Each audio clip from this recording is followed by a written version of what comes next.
에베소서 강해 설교 오늘은 14번째 시간인데 에베소서 5장 17절부터 20절까지 있는 말씀을 함께 읽고 말씀을 나누도록 하겠습니다. 17절부터 20절까지 우리 한 목소리로 저와 함께 말씀을 읽겠습니다. 같이 읽겠습니다. 시작. 그러므로 어리석은 자가 되지 말고 오직 주의 뜻이 무엇인가 이해하라. 술 취하지 말라. 이는 방탕한 것이니 오직 성령으로 충만함을 받으라. 시와 찬송과 신령한 노래들로 서로 화답하며 너희의 마음으로 주께 노래하며 찬송하며 범사에 우리 주 예수 그리스도의 이름으로 항상 아버지 하나님께 감사하며. 이렇게 끝나니까 딱 문장이 끝나지 않아서 좀 이상하지요.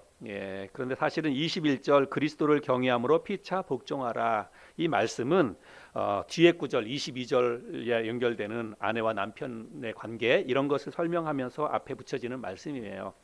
그래서 원래 원어 성경으로 또 다른 번역본 성경으로 보면 20절까지가 한 문장으로 끝납니다. 그래서 저는 오늘 20절까지에 있는 말씀만 같이 나누도록 하겠습니다. 그리스도인으로서 우리에게 소원이 있다면 주님이 원하시는 삶, 하나님이 기뻐하시는 그런 삶을 사는 것이라고 생각을 합니다. 우리가 이 땅에서 아무리 열심히 살고 또 아무리 성실하게 부지런하게 산다 할지라도 그것이 주님의 뜻과 상관없는 삶이라면, 하나님이 기뻐하시는 삶이 아니라면 그러면 잘못 사는 것이죠. 그래서 오늘 말씀해 보면 사도 바울이 에베소 교회 성도들에게 어리석은 자가 되지 말고 주의 뜻이 무엇인지 이해하라, 이렇게 말씀하고 있습니다. 여기 이해하라라고 하는 말은 깨달아라, 이런 뜻이에요. 그래서 하나님의 뜻이 무엇인지를 잘 깨달아라, 이렇게 이야기를 하고 있습니다. 그래서 오늘 이 말씀을 통해서 어떻게 하면 우리가 주의 뜻을 이해할 수 있는지, 주의 뜻을 이해해야만 하나님이 기뻐하시는 삶을 우리가 살아낼 수가 있잖아요. 그래서 주의 뜻을 어떻게 하면 이해해서 하나님이 원하시는 그 거룩한 삶을 살아낼 수 있을지 오늘 그런 말씀을 함께 좀 나눠보기를 원합니다. 사도 바울은 에베소 교회 성도들이 주의 뜻이 무엇인지를 이해하는 것을 돕기 위해서 한 가지 방법을 제시합니다. 그런데 바울이 제시하는 이 방법이 주의 뜻을 이해하는데 가장 강력한 수단이라고 할까요? 아니면 비결이라고 할까요? 그래서 사도 바울이 가르쳐주는 이 방법이 하나님의 뜻을 이해하는데 가장 유력한 수단이 된다고 생각을 합니다. 그것은 뭐냐면 성령의 충만함을 받는 것입니다. 뭐라고요? 성령의 충만함을 받는 거예요. 우리가 성령의 충만함을 받으면 주의 뜻이 무엇인지를 명확하게 깨달을 수가 있게 되고, 그렇게 깨달아야 하나님이 원하시는 삶을 살아낼 수가 있다는 것입니다. 왜 성령의 충만함을 받는 것이 주의 뜻을 깨닫는 비결일까? 그 해답은 고린도전서 2장에서 찾아볼 수 있는데요. 고린도전서 2장 10절 말씀을 함께 보겠습니다. 우리 함께 읽어볼까요? 시작. 오직 하나님이 성령으로 이것을 우리에게 보이셨으니 성령은 모든 것 곧 하나님의 깊은 것까지도 통달하시느니라. 이 말씀을 잘 보면 성령님이 하나님의 깊은 것까지도 통달하신다, 깨닫는다, 그렇게 말씀하고 있습니다. 그래서 우리가 성령의 충만함을 받으면 바로 하나님의 뜻을 우리가 이해하고 깨달을 수가 있다는 그런 뜻이 되는 것이죠. 주의 뜻을 깨닫는 것은 여러분, 이거는 영적인 일입니다. 우리가 세상의 지식이라든지 아니면 어떤 세상의 방법을 가지고는 하나님의 뜻을 깨달을 수가 없습니다. 이건 영적인 일이에요. 영적인 일은 영적으로 깨달음을 얻게 되는 것입니다.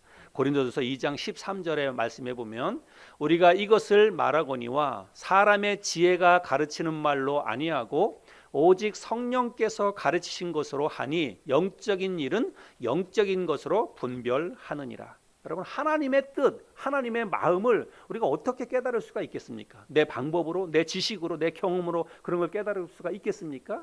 하나님의 뜻은 영적으로 깨달을 수밖에 없는데 하나님의 성령께서 우리에게 깨닫게 해 주셔야만 하나님의 뜻을 깨달을 수가 있게 된다는 것입니다. 그래서 사도 바울은 주의 뜻이 무엇인가를 깨닫기 위해서 성령으로 충만함을 받으라 이렇게 말씀하고 있는 것이죠. 오늘 본문 말씀에서 17절 18절에서 이야기하고 있는데, 근데 재밌는 것은 사도 바울이 에베소 교회 성도들에게 성령의 충만함을 받으라, 그래야 너희가 주의 뜻을 깨달을 수 있다 이렇게 말씀하면서 성령의 충만함을 받으라고 이야기하면서 먼저 술 취하지 말라 이런 말씀을 합니다. 그래서 이 술 취하지 말라라고 하는 이 말씀과 성령의 충만함을 받는 것과 뭐가 연관이 있으니까 이것을 같이 이렇게 이야기하겠지요. 근데 여러분 혹시 술 취해 보셨습니까? 저는 술을 못 먹어봤어요. 그냥 이제 뭐 어렸을 때 시골에서 농사질 때 부모님이 이렇게 뭐 우리 부모님도 원래 우리 아버지도 술은 안 드셨어요. 근데 이제 농사짓다가 보면 뭐 일꾼들이 같이 술을 드시니까 술 받아오라 그렇게 해가지고 제가 어렸을 때 한번 그 막걸리를 받아가다가 동네 형이 줘가지고 막걸리를 뭐 이렇게 대접으로 조그만 대접으로 이렇게 마셔본 적이 있습니다. 그거 먹고 죽는 줄 알았어요. 그러니까 이건 정신 못 차리고 그래서 그 이후로 그것 때문은 아니겠지만 뭐 체질적으로도 그렇고 저는 술을 안 먹어봤습니다. 그래서 술 취하는 거에 대해서 사실은 정확하게 잘 이해는 못합니다. 경험을 안 해봤으니까. 근데 사람들이 술 취한 사람들의 특징이 뭐냐면 술에 취하면 진짜로 취하면 자기 뜻대로 자기 몸을 가누질 못합니다. 조절을 하지 못해요. 자기는 뭐 하나도 안 취했다 그럽니다. 자기는 정신이 멀쩡하다 그러는데 혀꼬부라진 소리를 하고 한 얘기 또 하고 한 얘기 또 하고. 저는 이제 술 먹는 사람하고 이렇게 가까이 잘 안 하는 이유 가운데 하나는 뭐냐면 그게 싫어요. 매일 한 얘기 또 하고 한 얘기 또 하고 그냥 그게 밤새도록 그 얘기만 합니다. 근데 그런 게 저는 잘 안 맞아요. 그래서 싫습니다. 그리고 뭐 비틀거리다가 넘어지기도 하고 부딪히기도 하고. 근데 뭐 그 정도는 좀 양반이에요. 근데 술이 탁 취하면 뭐 여기가 어딘지 모르고 아무데나 시위를 하기도 하고 또 아무데나 가서 토하기도 하고 그렇잖아요. 근데 그런 게 여러분 술 안 취했을 때 멀쩡한 정신으로 할 일들입니까? 아니죠. 멀쩡한 정신으로는 절대로 하지 못할 일인데 술이 취하면 자기 몸과 또 자기 마음을 통제를 못하는 것입니다. 그러니까 그런 방탕한 그런 행동들을 하는 것이지요. 사도 바울은 술 취하지 말고 대신 성령의 충만함을 받으라라고 권고를 하십니다. 이것은 에베소 교회 성도들을 향해서 너희가 마치 술 취하면 방탕한 삶을 사는 것과 같이 그런 삶을 살게 되는데 그렇게 방탕한 삶을 살지 말고 성령의 충만한 삶을 살아서 거룩한 삶을 살아라 이렇게 권고하는 말씀이지요. 자, 그러면 우리가 이 성령의 충만함을 받는다, 성령의 충만함을 받으라라고 얘기하고 있는데 성령의 충만함을 받는다라고 하는 게 과연 뭘 얘기하는 걸까? 뭐 어떻게 하는 게 성령의 충만함을 받는 것일까? 우리가 이거를 조금 이해할 필요가 있습니다. 성령의 충만함을 받는다, 혹은 성령 충만, 여러분 이런 말 많이 들어보셨죠? 성령 충만. 그런데 이 성령 충만 혹은 성령의 충만함을 받는다라고 하는 것은 성경에서 나오는 용어 가운데 성령의 인치심, 성령 침례 이런 것과는 다른 개념이라고 하는 것을 먼저 우리가 이해해야 합니다. 성령의 인치심이라든지 혹은 성령 침례 이런 것은 우리가 예수 그리스도를 마음속에 믿고 받아들일 때, 구원받을 때 성령님이 우리에게 임하시는 것을 이야기합니다. 그거를 성령의 인치심을 받았다 혹은 성령 침례를 받았다 이렇게 표현하는 것입니다. 그래서 이런 성령의 인치심 혹은 성령 침례는 우리의 인생 속에서 단 한 번만 일어나는 이례적인 사건이라고 하는 것을 기억해야 됩니다. 성령이 우리 안에 들어오시는 것, 처음으로 성령이 우리 안에 내주하시는 것은 일생 동안에 한 번 있는 그런 경험이라고 하는 것입니다. 그래서 성령이 우리 안에 들어오시면 그 이후로 성령이 들어갔다 나갔다 그게 아니에요. 성령이 우리 안에 거하시는 것입니다. 그런데 가끔 구원받은 사람들 중에 신앙생활 열심히 한다고 하는 사람들 중에서 성령 받기 위해서 뭐 산에 가서 뭐 소나무 기둥 뿌리를 뽑았다, 뭐 이렇게 산기도 하러 가가지고 뭐 그렇게 했다고 하는 그런 이야기를 아마 여러분들도 들어보셨을 거예요. 그리고 또 어느 때는 성령 받기 위해서 막 다 뜨겁게 막 기도하는데 갑자기 등어리가 뜨거워지면서 성령이 임하는 그런 체험을 했다, 이렇게 이야기하는 그런 사람들의 이야기를 아마 들어보셨을 거예요.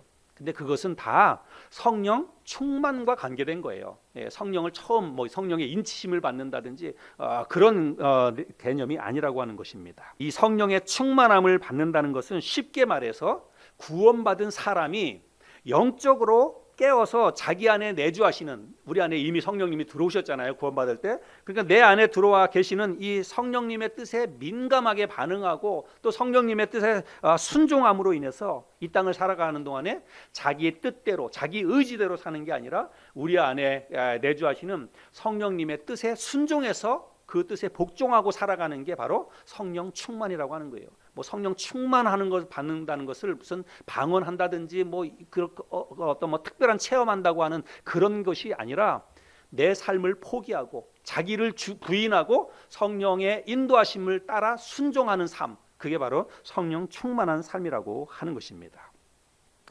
우리가 잘 기억하고 또 알아야 할 것이 있는데, 이 성령의 충만함을 받는 것은 여러분 우리의 노력이나 혹은 우리의 의지대로 되는 게 아니라는 것을 우리가 알아야 됩니다.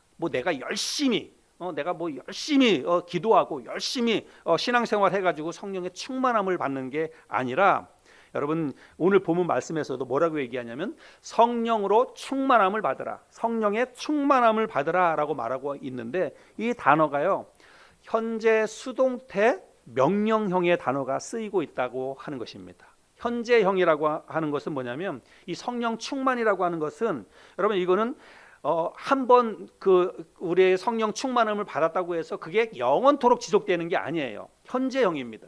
과거에는 내가 성령 충만을 한 삶을 살았지만 오늘은 그렇지 못한 삶을 살 수가 있어요. 또 내일도 그렇지 못한 삶을 살 수가 있습니다. 그래서 매일매일 지속적으로 계속해서 성령 충만함을 받아야 되는 거예요. 그러니까 이 성령 충만은 우리가 끊임없이 추구해야 되는 것이고 매일매일 성령 충만을 또 간구해야 된다고 하는 것입니다. 그래서 과거에 충만했어도 오늘 하루 내가 성령의 충만한 삶을 살 수 있어야 한다라고 하는 의미로 현재형의 단어가 쓰였고요. 그 다음에 수동태, 여러분 수동태라고 하는 것은 여러분도 다 아시죠?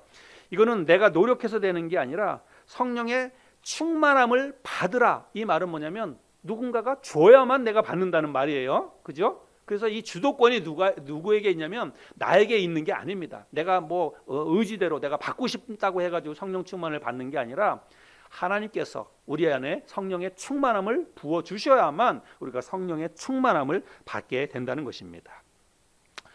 그런데 이것과 관련해 가지고 오해하지 말아야 될 것이 있는데, 내가 그렇다고 해서 내가 아무것도 하지 않아도 된다, 내가 아무것도 안 해도 내가 성령 충만을 받을 수 있다, 그런 의미는 아닙니다.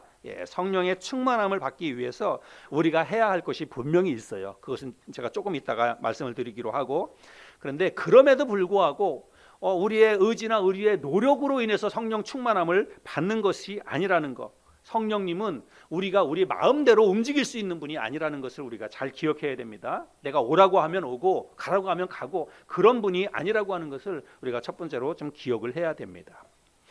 그리고 현재 수동태 명령형의 단어가 쓰였다고 말씀을 드렸는데, 명령형이에요. 성령의 충만함을 받으라, 우리에게 그렇게 말씀하고 있습니다. 그래서 이 성령의 충만함을 받는 것은 그리스도인들이 이게 선택사항이 아니라고 하는 것입니다. 하나님이 우리에게 성령의 충만함을 받으라 이렇게 얘기하고 있어요. 그러면 우리는 성령의 충만함을 받아야 되는 거예요. 모두가 다 이 성령의 충만함을 받기 위해서 우리가 해야 할 것을 해야 한다는 것입니다. 그래서 이거는 성령의 충만함은 열심히 있는 성도, 기도 많이 하는 몇몇 성도에게만 성령의 충만함이 임하는 것이 아니라 정말 이 땅에 있는 모든 그리스도인이, 내가 이제 갓 구원받았어도 우리가 성령의 충만함을 받을 수 있고 또 성령의 충만함을 받아야만 된다라고 하는 그런 의미입니다. 자, 그러면 우리가 무엇을 어떻게 해야 성령의 충만함을 받을 수 있을까? 이게 중요하겠죠. 자, 이제 그것을 한번 생각해 보기를 원합니다. 첫 번째로 성령의 충만함을 받기 위해서는 우리가 무엇보다도 간절한 마음으로 기도해야 합니다. 간절한 마음으로 기도해야 돼요. 사도행전 1장에 보면 여러분 예수님이 이제 승천하시고 제자들을 보는 앞에서 승천하시고 하늘나라로 올라가셨어요. 그때 이제 감람산에 모여 있던 예수님의 제자들이 감람산에서부터 예루살렘으로 내려와서 어디에 모이냐면 마가의 다락방에 그들이 다 같이 모입니다. 그리고 그 모인 곳에서 뭐 하냐면 열심히 기도하게 됩니다. 사도행전 1장 12절부터 14절에 보면 제자들이 감람원이라 하는 산으로부터 예루살렘에 돌아오니 이 산은 예루살렘에서 가까워 안식일에 가기 알맞은 길이라. 들어가 그들이 유하는 다락방으로 올라가니 베드로, 요한, 야고보, 안드레와 빌립, 도마와 바돌로메, 마테와 및 알페오의 아들 야고보, 셀로신 시몬, 야고보의 아들 유다가 다 거기 있어 여자들과 예수의 어머니 마리아와 예수의 아우들과 더불어 마음을 같이하여 그다음에 뭐라고요? 오로지 기도에 힘쓰더라. 그래서 예수님이 승천하시고 난 다음에 제자들이 한 곳에 모여서 마가의 다락방에 모여서 다른 거 하지 않고 오로지 기도에 힘썼다라고 말씀하고 있습니다. 그리고 나서 이제 사도행전 2장으로 넘어가게 되는데 사도행전 2장에 보면 우리들이 잘 아는 것처럼 예수님의 제자들에게 성령이 처음으로 임하는 그런 내용이 기록되어져 있습니다. 사도행전 2장 1절부터 4절까지의 말씀에 보면 오순절 날이 이미 이름에 그들이 다 같이 한 곳에 모였더니, 여기 한 곳에 모여서 뭘 했다라고 하는 말은 없어요. 그러나 여러분 이 예수님의 제자들이 한 곳에 모여서 뭐 했을까요? 기도한 거예요. 1장에 있는 말씀처럼 오로지 기도에 힘쓰고 있었다는 것을 알 수 있습니다. 자, 그런데 그렇게 열심히 모여서 오로지 기도에 힘쓸 때 어떤 일이 일어나게 되냐면 호련히 하늘로부터 급하고 강한 바람 같은 소리가 있어 그들이 앉은 온 집에 가득하며 마치 불의 혀처럼 갈라지는 것들이 그들에게 보여 각 사람 위에 하나씩 임하여 있더니 그들이 다 성령의 충만함을 받고 성령이 말하게 하심을 따라 다른 언어들로 말하기를 시작하니라. 그러니까 이 예수님의 제자들이 한 곳에 모여 있어서 간절히 기도했을 때 어떤 역사가 일어났다는 거예요?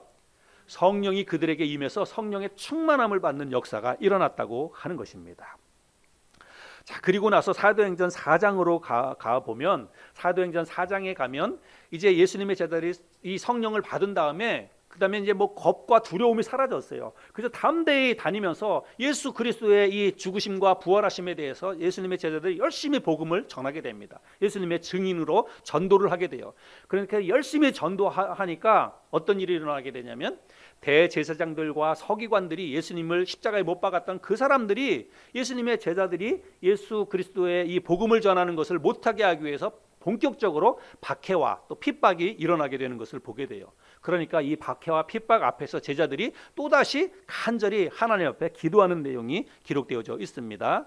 사도행전 4장 29절부터 31절까지인데요.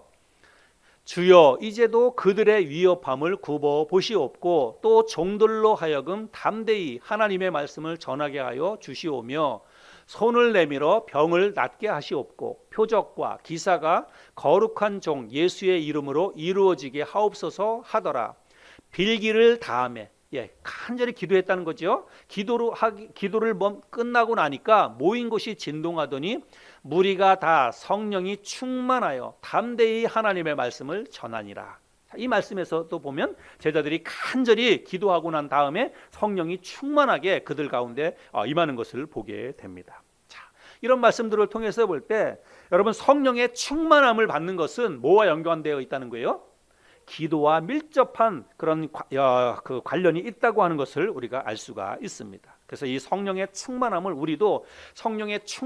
우리가 사모하면서 간절히 기도할 때 성령께서 우리 안에 충만하게 역사하게 될 줄로 믿습니다. 이것이 성령 충만을 받는 첫 번째 비결이고요. 두 번째는 뭐냐면 성령의 충만함을 받기 위해서는 여러분 거룩한 삶을 살아야 합니다. 뭐라고요? 거룩한 삶을 살아야 합니다. 왜 그런가 하면 여러분 성령은 말 그대로 거룩한 영이에요. 여러분 성령은 거룩한 영을 말하고 있습니다. 그래서 이게 비유가 좀 그럴 수 있지만 여러분 마치 하얀 드레스, 깨끗하고 정결하고 아름다운 하얀 드레스를 입은 신부가 마치 돼지우리 같이 지저분한 곳에 들어가 산다면 여러분 그게 말이 되겠습니까? 말이 안 되지요. 그건 있을 수 없는 일입니다. 마찬가지로 성령님은 거룩한 영이세요. 그 거룩한 성령님께서 여러분 거룩하지 않은, 정결하지 않은 삶을 사는 사람들 속에서 역사할 수가 있겠습니까? 그건 있을 수가 없는 일입니다. 그래서 성령님은 거룩한 삶, 우리가 그리스도인들이 거룩하고 정결한 그런 삶을 살게 될 때에 성령께서 비로소 우리 안에서 활발하게 움직이시고 일을 하실 수가 있다고 하는 말씀입니다. 그래서 여러분, 우리가 말씀과 기도에 깨어서 우리의 육체와 영혼을 거룩하게 할 때에 성령님께서 우리의 삶 가운데 충만하게 역사하시는 것입니다. 또 우리가 그리스도인답게 이 땅에서 실제로 바르고 정직하게 선을 행하면서 의롭게 살게 될 때에 성령께서 우리 안에 충만하게 역사하실 수 있다는 것입니다. 그래서 우리가 이 두 가지를 좀 잘 기억했으면 좋겠어요. 여러분, 우리가 성령의 충만함을 받으라, 하나님께서 오늘 이 아침에 우리에게 이것을 명하고 있는데, 우리가 성령의 충만함을 받아야만 하나님이 원하시는 삶을 살아낼 수가 있습니다. 어떻게 하면 성령의 충만함을 받을 수 있느냐? 간절한 마음으로 기도해야 되고, 또 하나는 거룩한 삶, 정결한 삶을 우리가 살아야 한다는 것입니다. 사도 바울은 에베소 교회 성도들을 향해서 오직 성령으로 충만함을 받으라라고 말하면서, 성령의 충만한 삶을 너희들이 살게 되면 어떠한 삶의 열매와 결과들이 나타나게 되는지, 삶의 열매가 무엇인지를 사도 바울이 또 가르쳐주고 있습니다. 19절과 20절인데요. 19절, 20절 말씀을 제가 이번에는 세번역 성경으로 한번 읽어드려 보겠습니다. 앞에 자막을 한번 보실까요? 시와 찬미와 신령한 노래로 서로 화답하며 여러분의 마음으로 주님께 노래하며 찬송하십시오. 모든 일에 늘 우리 주 예수 그리스도의 이름으로 하나님 아버지께 감사를 드리십시오. 자, 이 말씀을 보면 성령의 충만함을 받기 위해서 이렇게 해야 한다라고 그렇게 해석할 수도 있겠지만, 성령의 충만함을 받은 사람들의 삶의 열매가 찬양과 감사로 드러난다, 이렇게 해석을 할 수도 있습니다.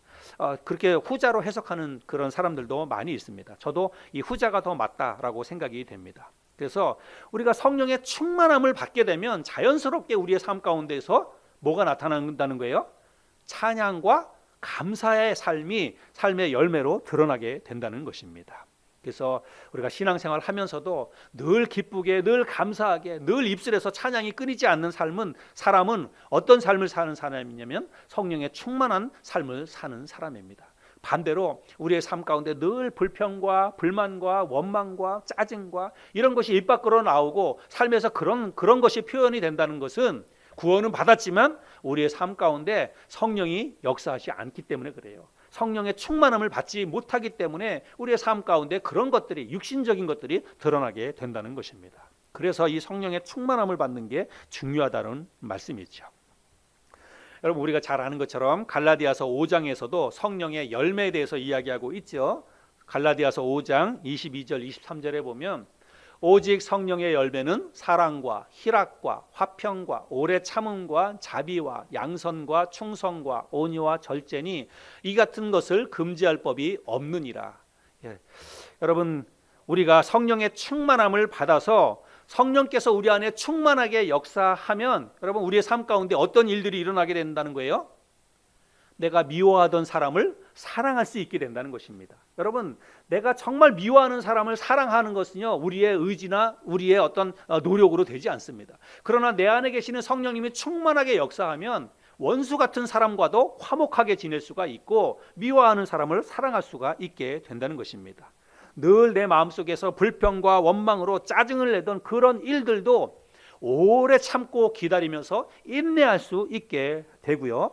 또 혈기와 분노 대신에 우리의 삶 가운데 온유함과 절제가 우리의 삶 가운데 드러나게 된다는 것입니다. 이런 모든 것은 성령의 열매예요. 우리가 성령의 충만함을 받으면 실제로 우리의 삶에 그런 변화, 그런 삶의 열매들이 나타나게 된다는 것입니다. 그러니까 여러분, 우리가 성령의 충만함을 받아야 될까요? 말아야 될까요?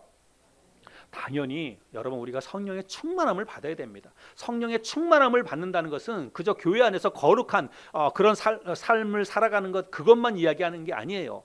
성령의 우리 9가지 열매를 받지요. 실제로 인간 관계 속에서 가정에서도 그렇고 가정의 회복, 그다음에 인간 관계에서 원만한 인간 관계, 승리하는 삶, 이 모든 게 다 어디에 달려 있냐면 성령의 충만함에 달려 있습니다. 내가 성령의 충만함을 받으면 우리는 그리스도인으로서 하나님과 좋은 관계, 하나님이 원하시는 삶을 살아가는 것은 두말할 나위도 없지만 이 땅에서도 정말 다른 모든 사람들로부터도 존경받는 그런 성공적인 삶을 살아낼 수가 있다는 것입니다. 성령의 충만함을 받으면.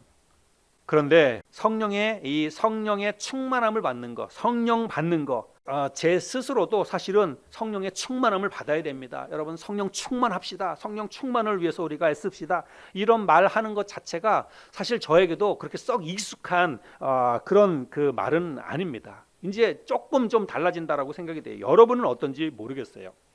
저는 제가 구원받고 제가 신앙생활한 그런 이 교회에서 성령에 대해서 그렇게 많은 그 말씀을 듣거나 많은 가르침을 받거나 사실 그렇지 못했습니다. 어떤 교회는 이 성령에 대해서 예전부터 아주 집중적으로 강조를 많이 하는 그런 교회가 있었기도 했지만 제가 구원받고 자란 교회에서는 이 성령에 대한 가르침을 많이 받지 못했습니다. 아마도 그 시절에 우리 이 한국 교회 한 70년대 70년대, 80년대 초 그때쯤이라고 생각이 되는데, 그럴 때는 우리나라에 어떤 일들이 있었냐면 오순절 계통의 교회들이 은사운동을 활발하게 하던 그런 때였습니다. 그래서 오순절 계통의 사람들이 은사운동, 성령운동을 하면서 막 함께 모여가지고 부흥회하고 또 그렇게 하면서 계속해서 성령 받으라고 이야기하면서 성령 받기 위해서 통성으로 기도하고 통성으로 기도하다가 방언이 터지면 곧 성령 받았다, 이렇게 공식처럼 이야기하던 그런 때가 있었어요. 그래서 사람들이 교회 안에서도 이렇게 방언 받으면 조금 이렇게 방언이 터지면 조금 더 좀 신령한 사람 혹은 정말 믿음이 좋은 사람, 그렇게 인식이 되어서 사람들이 방언 받기 위해서 막 그렇게 뜨겁게 기도하고 그랬던 때가 있었습니다. 그래서 이런 거에 대한 어떤 반대급부라고 할까요? 혹은 그냥 신앙생활 전체가 다 그렇게 어떤 은사주의, 그런 은사 중심의 신앙생활을 하는 거에 대해서 우리 침례교회, 특별히 한국에 있는 성서 침례교회에서는 그런 것보다도 조금 더 어떤 인격적인 삶의 변화를 추구하고 성령 받는 것은 곧 방언한다, 이거는 사실은 그렇게 합당한 공식은 저는 아니라고 생각이 됩니다. 우리가 성령의 열매를 받잖아요. 9가지.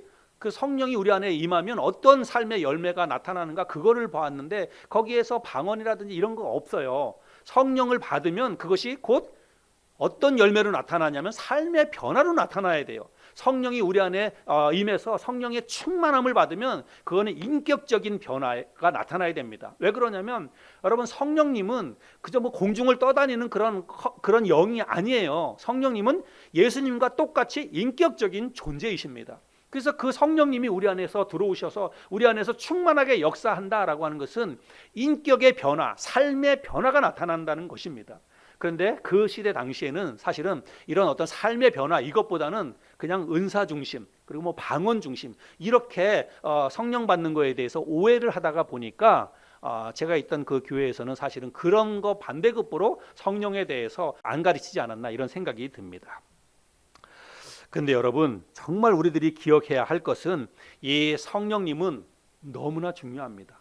성령의 충만함을 받는다는 것은 여러분 정말 중요합니다. 특별히 지금의 시대는, 우리가 지금 시대를 교회 시대다라고 이야기하기도 하지만 지금 시대는요, 성령의 시대입니다. 여러분, 왜 그렇습니까? 구약시대 때는 성부 하나님께서 선지자라든지 왕이라든지 이런 사람들에게 직접적으로, 모세와 같은 이스라엘 백성들의 지도자에게 직접적으로 역사하시고 말씀하셨던 성부 하나님의 시대입니다. 신약시대 때는 성자 예수님께서 오셔서 병든 자를 고쳐주시고 귀신을 쫓아내주시고 천국 복음을 전하시는 그 예수님의 시대였어요. 성자 예수님의 시대였습니다. 그리고 예수님이 이제 부활하시고 승천하신 다음에는 이제는 어떤 시대냐면 삼위일체 하나님 가운데 성령의 시대입니다. 그래서 지금 우리들이 살아가고 있는 이 시대는 성령의 시대예요. 예수님께서 이제 다시 이 땅에 재림하실 때까지 성령님께서 끊임없이 교회와 그리고 이 땅에 구원받은 모든 그리스도인의 삶을 다스리시고 또 주관하시고 인도해 가시는 분이 성령님이십니다. 그러니까 우리가 정말 간절히 사모하고 의지해야 될 분이 누구냐면 성령이라고 하는 거예요. 그래서 여러분 성령의 충만함을 받는다는 것은 여러분 우리에게 꼭 필요한 일일 뿐만이 아니라 가장 중요한 일이라고 하는 것입니다. 그래서 우리의 마음속에 우리가 기도할 때마다 여러분 성령님 의지하고 성령님 입으로 부르짖는 거 여러분 이거 굉장히 중요합니다. 또 많이 해야 돼요. 예, 그래서 지금이 성령의 시대다라고 하는 것을 기억하시고 성령님께서 내 안에서 충만하게 역사하도록 우리가 기도 많이 해야 됩니다. 아까 제가 지금 말씀을 드렸죠. 성령의 충만함을 받는 첫 번째 비결, 가장 강력한 비결이 뭐라고요? 간절히 기도해야 된다는 거예요. 간절히 기도해야 됩니다. 성령님 내 안에서 충만하게 역사해 주세요. 내 마음과 뜻과 생각을 다스려 주시고 무엇을 어떻게 해야 될지 깨닫게 해 주세요. 그것을 성령님 앞에 간절히 기도해야 한다는 것입니다. 예수님의 제자들이 모여서 그렇게 간절히 기도할 때 성령이 충만하게 역사했다고 하는 것을 우리가 말씀을 통해서 확인하지 않았습니까? 그러니까 우리들도 그렇게 간절히 하나님 앞에 성령님의 충만함을 위해서 기도하면 성령님께서 우리의 삶 가운데 충만하게 역사해 주시리라고 믿습니다. 사도 바울이 그것을 너무나 잘 알았기 때문에 사도 바울은 예수님이 승천하신 다음에 가는 곳마다 이 에베소 교회뿐만이 아니라 다른 곳에서도 사람들을 말씀을 가르치면서 성령의 충만함을 받으라고 권고하는 것을 볼 수가 있습니다. 술 취하지 말고 오직 성령으로 충만함을 받으라.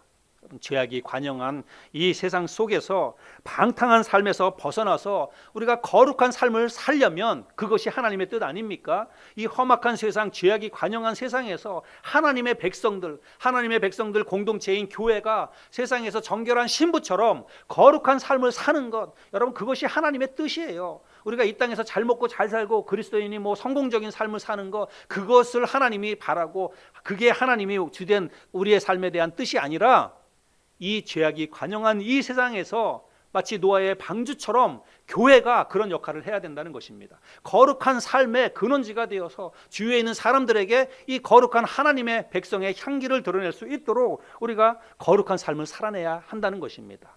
그렇게 우리가 거룩한 삶을 살기 위해서는 성령의 충만함을 받아야만 됩니다. 성령의 충만함을 받아야만 우리가 거룩한 삶을 살 수가 있습니다. 오늘 어떻게 하면 우리가 성령의 충만함을 받을 수 있는지 제가 말씀을 통해서 두 가지를 여러분에게 전달했습니다. 기도와 말씀 생활에 충실하면서 그리스도인답게 거룩한 삶을 추구할 때에 우리가 성령의 충만함을 받게 됩니다. 저와 여러분들이 이번 한 주간 이 말씀을 잘 기억하면서 성령의 충만함을 위해서 간절히 기도하고 기도할 뿐만이 아니라 실제로 거룩한 삶을 삶 가운데서 실천함으로 인해서 성령의 충만함을 받아서 정말 능력 있는 그러한 삶을 한 주간 살아가는 이번 한 주간이 될 수 있기를 주님의 이름으로 축복합니다.